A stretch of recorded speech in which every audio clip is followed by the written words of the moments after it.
All right, so I'll finish up what I was saying, and then I'm gonna get into a topic of what we're actually portraying out here and whatnot. But what I was talking about before my camera cut off because I had no space was basically you know, the burger thing, you know. And we talk about burgers, like the burger looks delicious, but because it's dressed up, it looks different, it's all grounded up, you know what I'm saying? But if you was to isolate the parts of the animal, you wouldn't eat them. I mean, it's fucking horrible. I got friends in butcher shops, and these friends, actually, some of these animals had tumors. Nothing goes to waste. I mean, everything's fucking money. Some of the fucking scraps are actually, that's how they make dog food and cat food and shit, which is horrible for your pets, by the way. If you're a pet lover, do not feed them fucking dry fucking pellets. I mean, aside from it being the fucking trash of whatever's left over of what they were cutting, it's heated beyond fucking measure. Like, it's like complete trash. But you know, they put the cheese on the burger and whatnot, and if you even look what cheese is fucking rotten milk. They even, you don't even metabolize cheese properly. That's why they gotta add like enzymes in order for you to even fucking be able to process that shit. You know, the bread, just think about the bread, the meat, the cheese and all that, like, just, and then the lettuce by itself is hard. I mean, just imagine what all that turns into in your gut. You get what I'm saying? But it's perception, you know what I'm saying? Like, again, if I had a worm in a fruit, I mean, it even looks like there's a little rotting going around because of the worm chewing up in it. I mean, even that's beneficial because it's like live chemistry. It's not dead chemistry like the other shit, you know. But anyway, what I was gonna talk about in this video was the character that you portray, because there's a lot of people that are portraying a certain character because it's like that's how they want to be seen, that's how they want to be known. They want to be known as the heel or the bad guy or the face, you know what I'm saying? They want to be looked at like that for a certain reason, whether it be insecurities, fear, right, or whatever it may be. It's just they want to be respected or they want to be feared. Like, and then you observe your reality outside of you.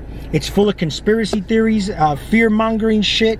The government, you know what I'm saying, try to fucking scare you and whatnot. But how are you presenting yourself? And like I said, everything's mirrors out here. You get what I'm saying? Everything's mirrors. And if you really want to portray that character, that's not really you.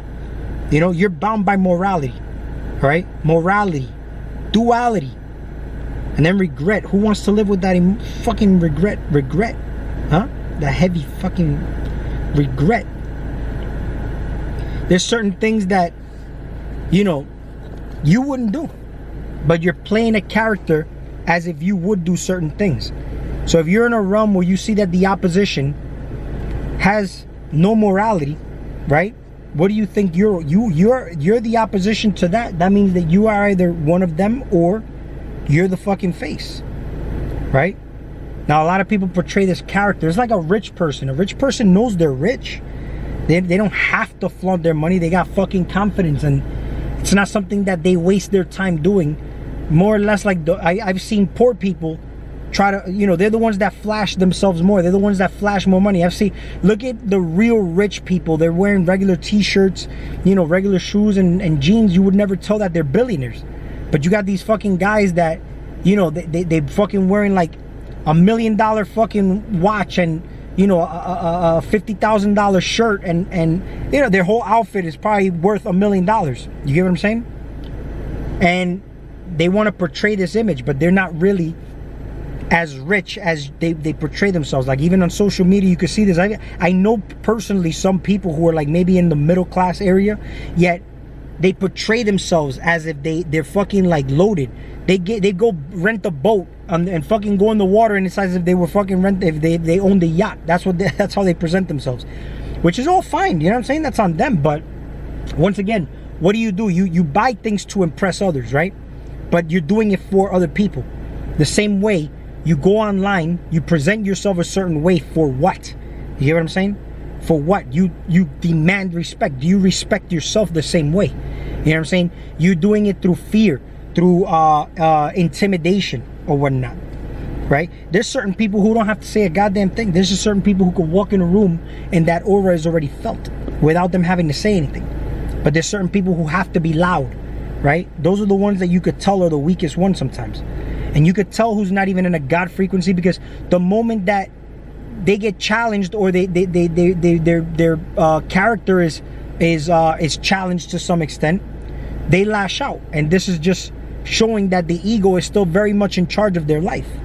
Just God is a frequency that lives in all of us. You get what I'm saying? And we have the frequency of being the most evil individual, and we have the frequency of being the most godly individual, or the not even say godly, because godly could be bad too, but just being like the most good individual, let's say. Because there really is no bad and good. But I want to show you the polarities of things, Neutrality, right, is a very powerful position to be in. But yet it's not the highest frequency and it's not the lowest. It's just somewhere right in the middle. You get what I'm saying? But when you got that high vibes, high frequency, high energy, there's a downside to that. Because as much as that is you got, is as much as the opposite of that is what you got too. Like I mentioned in the previous video, the veil's very thin between these polarities. That's why people say there's a fine line between love and hate, But you portray this character.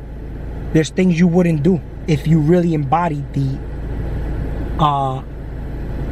evil heel character. In wrestling, there's certain things that the face cannot do, which is the good guy. They call him face and heels being the bad guy. The face cannot do. And if the face does something that would make him look like a heel, the creators won't like that. The people in charge won't like that. The powers that be, the ones in the back, won't like that. What position are you playing though? See what I'm saying?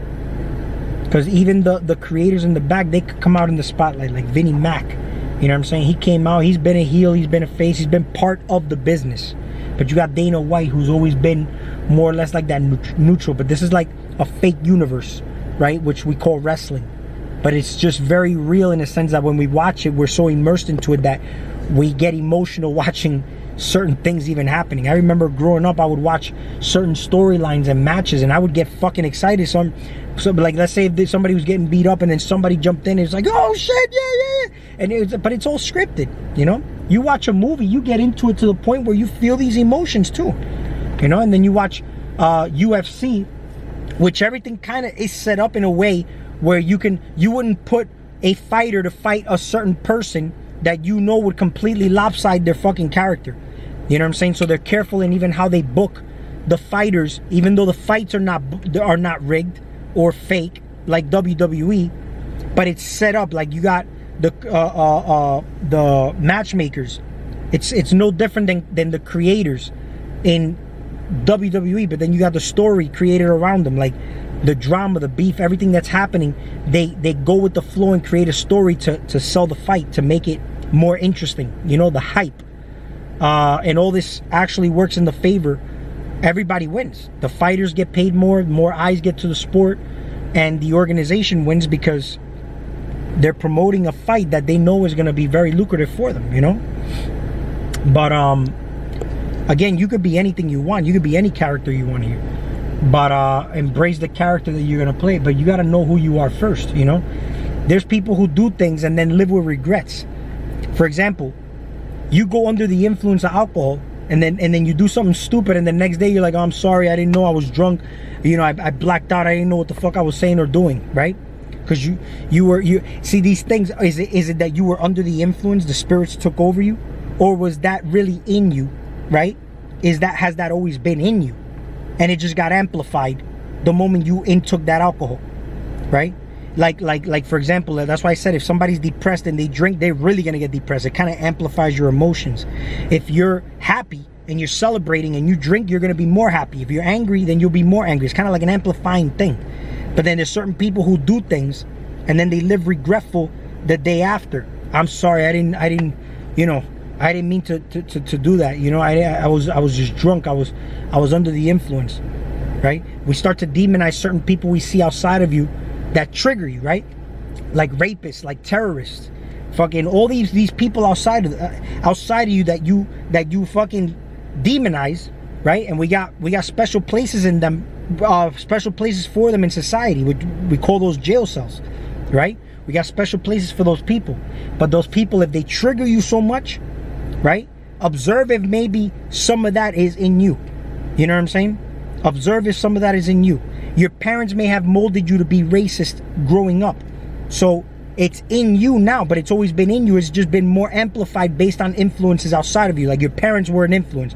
The alcohol is an influence you take, and you got drunk, and under that influence, you acted on that. Your parents are your influence outside of you, but you are your parents.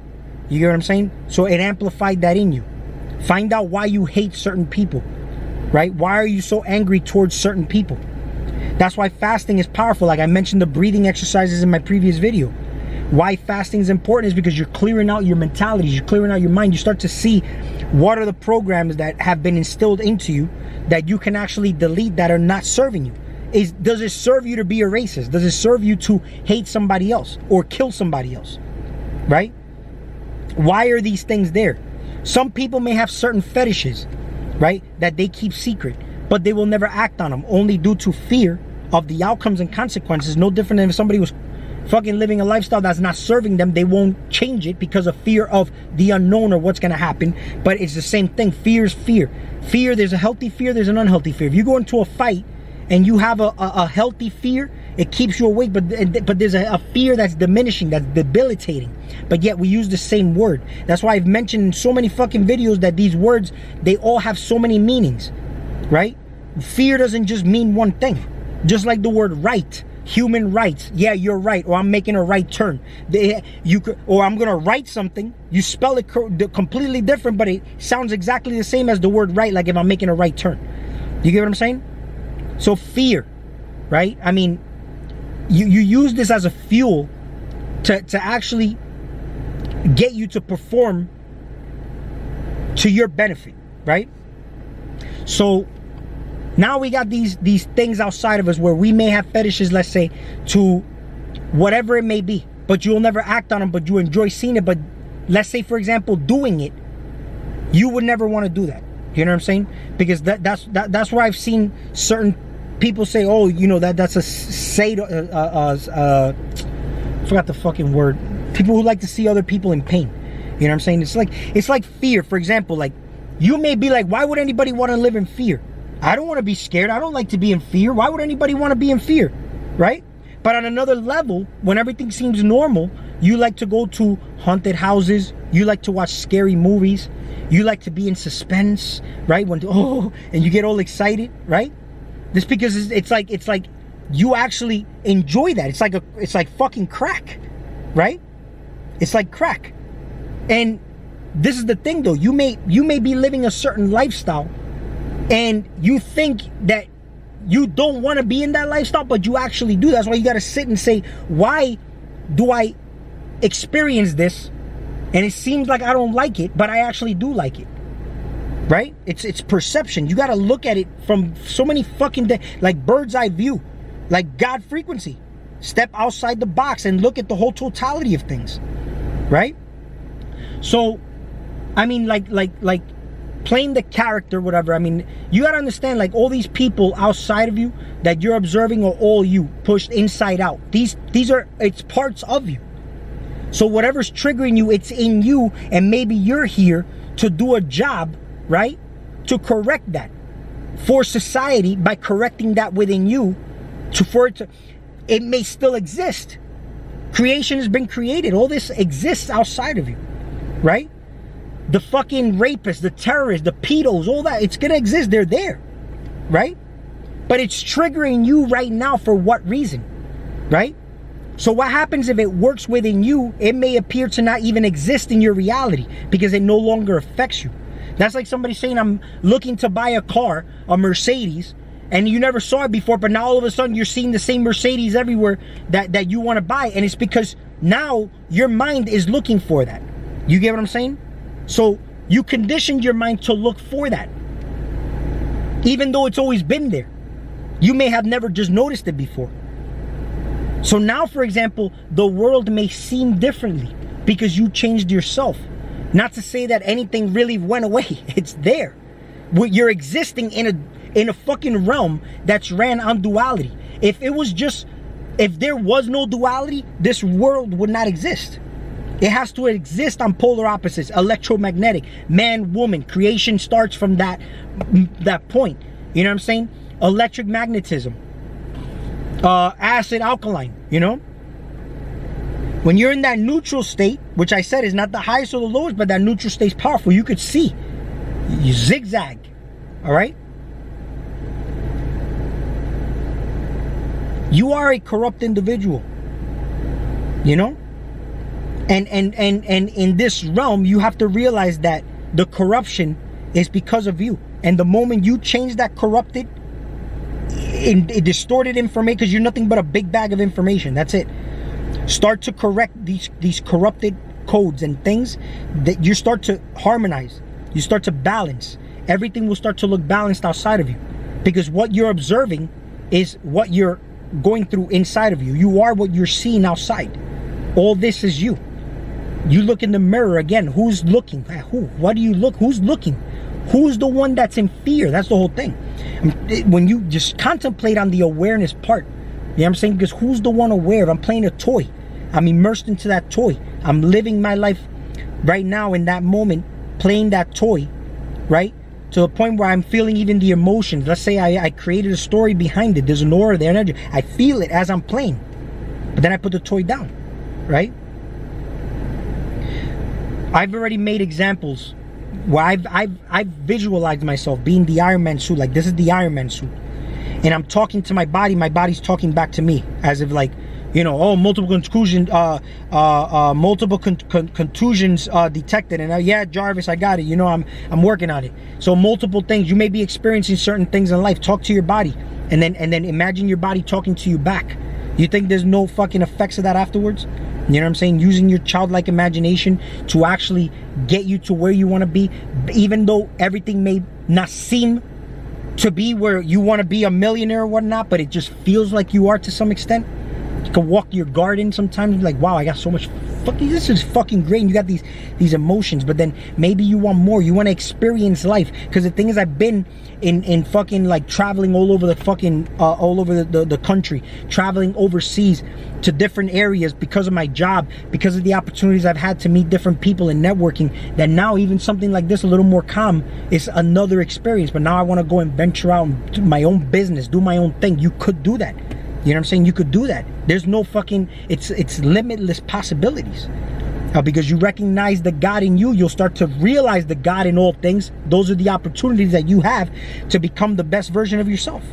But it all starts from you, nothing outside of you. You know?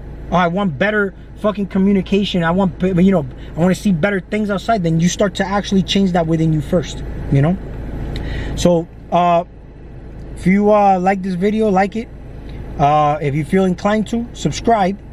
And that's it. We'll talk soon.